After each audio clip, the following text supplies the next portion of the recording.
As Canada continues to look for ways to cut greenhouse gas emissions in the country, a parliamentary committee is recommending a national standard for the production and purchase of zero-emission vehicles, otherwise known as ZEVs.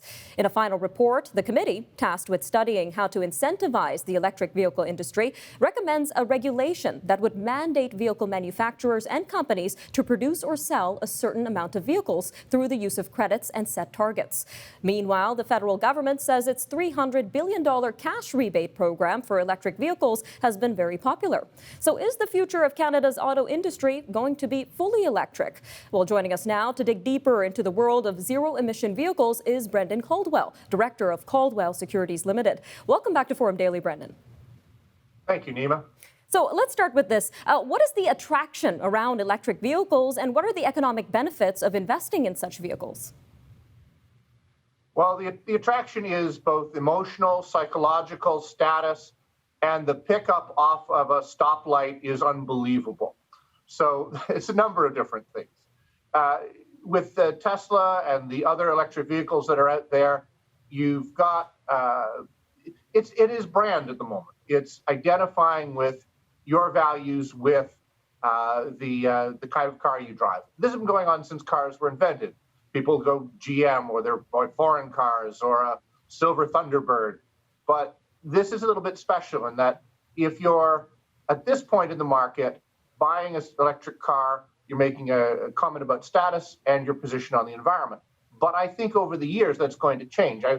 It takes about 40 years for any technological change to get universal acceptance. It was that way with farm equipment as opposed to horses. It's that way with the personal computer. It's been that way with the internet.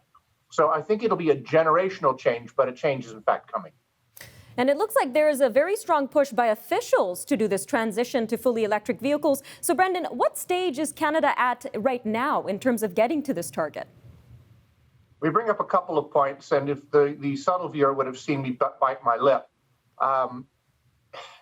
As we've learned the last year, nothing goes better except that the government manages from a top-down perspective. I really do think this is one where they need to get out of the way because consumer demand, as I think we just talked about, will be, over the next generation, changing the kind of car people will drive anyway. It's simply going to happen. Like, I don't know, flat screen TVs. At the beginning of the decade, everybody still had the vacuum tubes, and in a few years you looked around and there weren't any to be found. In fact, you bet you couldn't even look at one now without it hurting your eyes. So too with electric vehicles. Over the next 5, 10, 15 years, you're going to see a generational change in the way people choose to drive. That has other implications, which I think government should be looking at, not so much about the kind of car people drive, as though it's their job to decide that, but power grids and systems, as we've seen just in the United States the last few days, that is something of national importance that governments probably should take a look at. Now, that's an interesting point, Brendan. So we're talking about reducing our consumption of fossil fuels through electric vehicles. But I guess the big question is, where will all this electricity to power these vehicles come from? Are there other industries that would need to expand to support the production of ZEVs? Well, if you're using Bitcoins to buy your electric vehicle, there's going to be a lot of power required.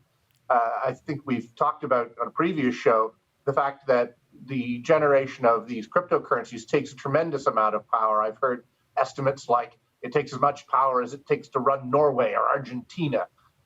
So this is going to be yet another demand on the power grid, which was never meant to electrify everything. So we're going to have to put some thought as where the power is going to come from. And clearly, if people don't want to use fossil fuels, the wind doesn't blow all the time, the sun doesn't shine all the time. As good as those might be as backup or auxiliary sources of power, we're going to have to look at other options. They aren't making too many more Niagara Falls. So are we going to need to use nuclear? Are we going to use gas? They still burn a lot of coal in the United States. So as much as the green vehicle makes a statement, to generate the power to charge the vehicle is going to take some thought as to where that power is actually going to come from. And it does something to say, well, they'll be charged on the off hours between the hours of midnight and 8 in the morning. Sure, to an extent. But it is something that, as a nation, we're going to have to spend some time thinking about.